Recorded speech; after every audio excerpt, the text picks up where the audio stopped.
wamenipa kichwa ambacho ni kama swali ambayo nasema, kwa nini?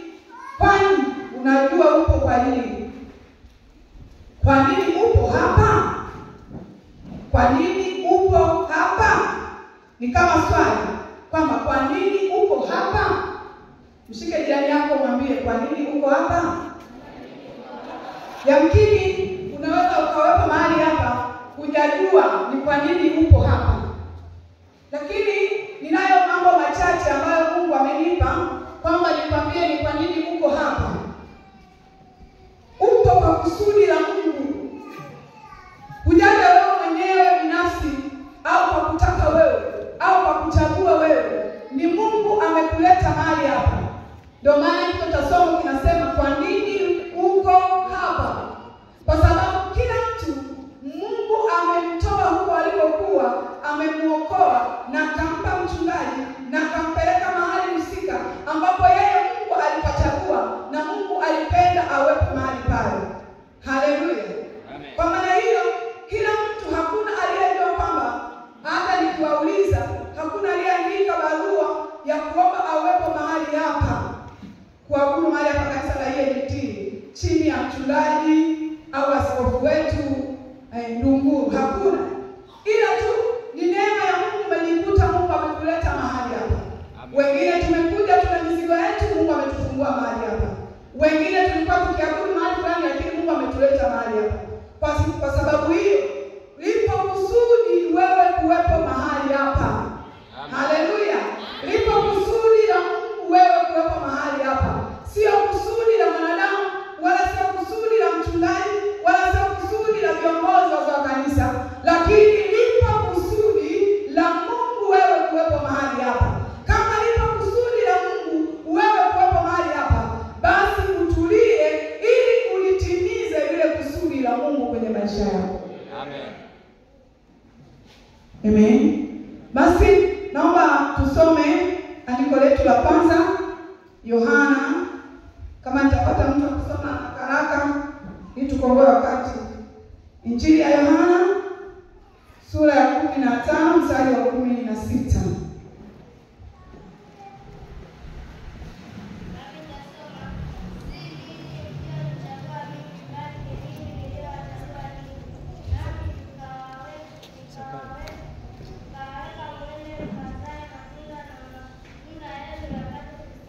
Amen. Kwa tu hapo. Nasema si ninyi mlionichagua mimi, bali ni mimi niliyewachagua ninyi. Nami nikawaweka mwende mkazae matunda, na matunda yenu yapate kukaa, ili kwamba lolote muombalo Baba kwa jina langu awapeni. Haleluya. Andiko letu la kwanza linatuambia kwamba sio sisi tuliyomchagua Yesu. Sio sisi tuliyoomba, kwamba sio mimi niliyeomba leo ndio na mchungaji mwita, hapana. Bali ni yeye aliyetuchagua. Haleluya. Bali ni Mungu aliyekuchagua wewe uwepo mahali hapa. Uwepo mahali hapa. Yamkini umekuja mahali hapa wewe ni ukaweka kiongozi. Yamkini wewe umekuja mahali hapa ukawa ni mshirika tu. Lakini kuwepo mahali hapa umechaguliwa na Mungu. Lipo kusudi mbele za Mungu wewe ulifanye. Maadamu ni Mungu amekuchagua, ngoja kusudi la Mungu ulitende na Mungu atukuzwe kupitia wewe. Haleluya. Mungu atukuzwe kupitia wewe. Yamkini kuna mwingine anaweza akawepo tu hapa sielewe. Hata akitangaza matangazo anaona kama halimhusu. Hata likitokea jambo lolote anaona kama halimhusu. Lakini napenda nikwambie mchana wa leo au asubuhi ya leo kwamba liko kusudi wewe kuwepo mahali hapa. Hata hapa ulipo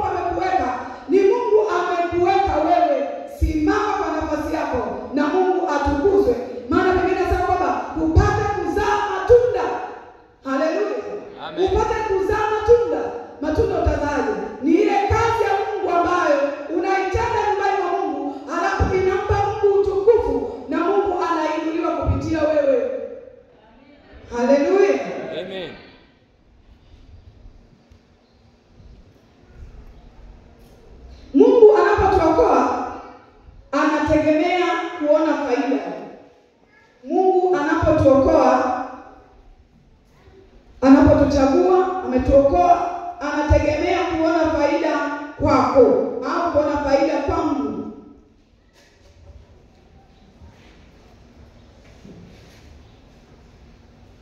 Anachotaka kuona kwetu ni kumpenda Mungu kwa moyo.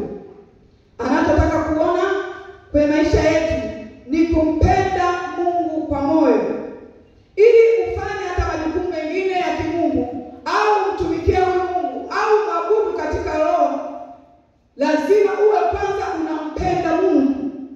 Tusome ile Kumbukumbu la Torati 6 mstari wa 3.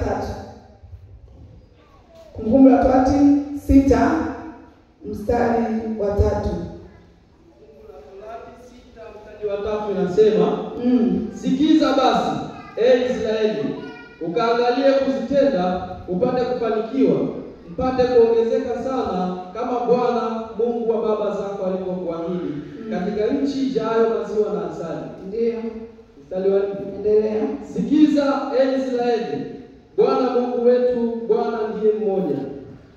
Nawe mpende Bwana Mungu wako kwa moyo wako wote, na kwa roho yako yote, na kwa nguvu zako zote. Na maneno hayo ninayokuamuru leo yatakuwa katika moyo wako. Nawe uwafundishe watoto wako kwa bidii na kuyanena uketipo katika nyumba yako, na utembeapo njiani, na ulalapo na uondokapo. Yafunge yawe dalili juu ya mkono wako, nayo yatakuwa kama utembe katikati ya macho yako. Tena yaandike juu ya miimo ya nyumba yako na juu ya malango yako. Tena itakuwa atakapokwisha Bwana Mungu wako kukuleta katika nchi aliyowapia babu zako Ibrahimu na Isaka na Yakobo, ya kuwa atakupa miji mikubwa mizuri usioijenga wewe. Asante. Asante. Nasema hapa ni habari ya wana wa Israeli. Mungu anaongea na wana wa Israeli. Anaongea Israeli. Ngoja nirudie huu mstari wa 3. Nasema, sikiza basi Israeli. Sikiza basi Israeli. Ukaangalie kuzitenda, ukapata kufanikiwa, upate kuongezeka sana kwa Bwana Mungu wa baba zako. Hapa anaambiwa Israeli, maana kipindi Mungu anaongea na wana wa Israeli, Mungu aliwaahidi watatoka Misri, wataenda kwenye nchi ambayo ya ahadi. Lakini Mungu anawaelekeza, lakini watakapoenda kwenye hiyo nchi wasijikinai, wasimsahau Bwana Mungu wao ambaye aliwatendea ishara na miujiza. Mungu anawaambia, sikiza Israeli. Mstari wa 4 huwa naupenda sana.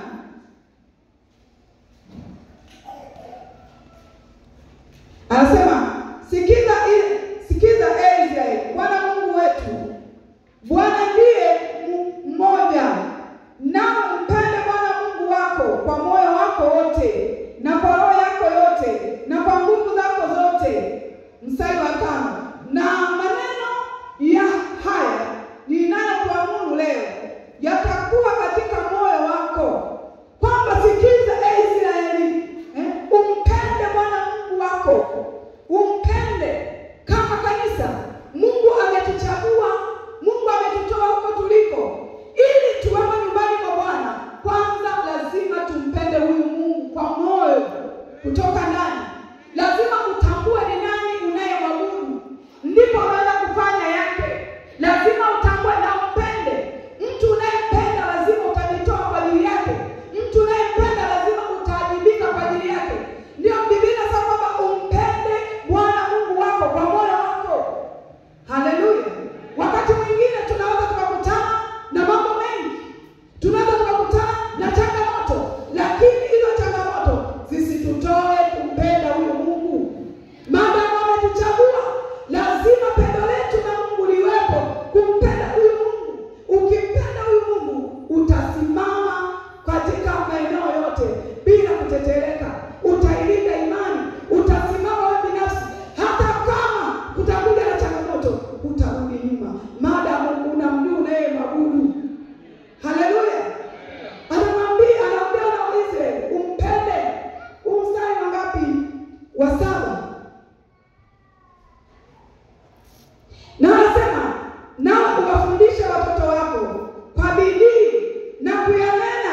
uketipo katika nyumba yako. Anaagiza sio wao tu wanawaize, kwa sababu leo kipindi cha alikuwa anasema na wanawaize, lakini leo anasema na watu wa msakuzi, si ndio?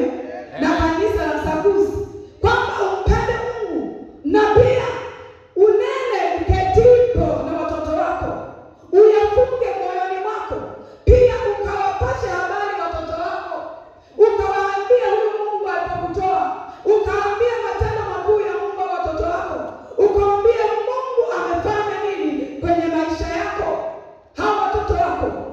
Ndipo Biblia inapokuambia mstari wa 7 kwamba, napenda sana hii mstari kwa sababu ni ya msingi sana na ni nzuri. Nawe ukawafundisha watoto wako kwa bidii, ukawafundisha watoto wako kwa bidii kumtumikia Mungu, ukawafundisha watoto wako kwa bidii kuingia nyumbani mwa Mungu, ukawafundisha watoto wako uketi kwa nyumbani mwako. Mwana wa Mungu, Mungu amekuokoa. Familia yako inakutegemea wewe. Yamkini wewe ni baba na mama uko mahali hapa, au yamkini wewe ni kijana, lakini kesho utakuja kuwa na familia. Familia yako ili ije kuwa nzuri, lazima uijenge kwenye msingi wa kimungu. Biblia inasema kwamba uketipa uwafundishe watoto wako kumjua huyu Mungu wako.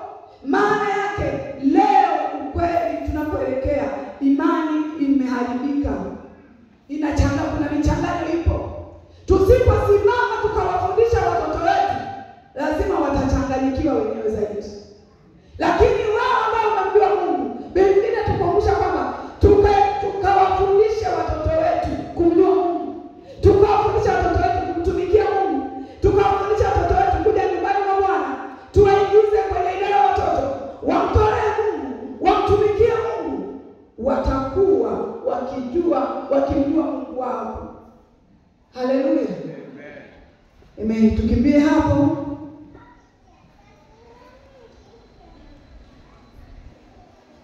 Twende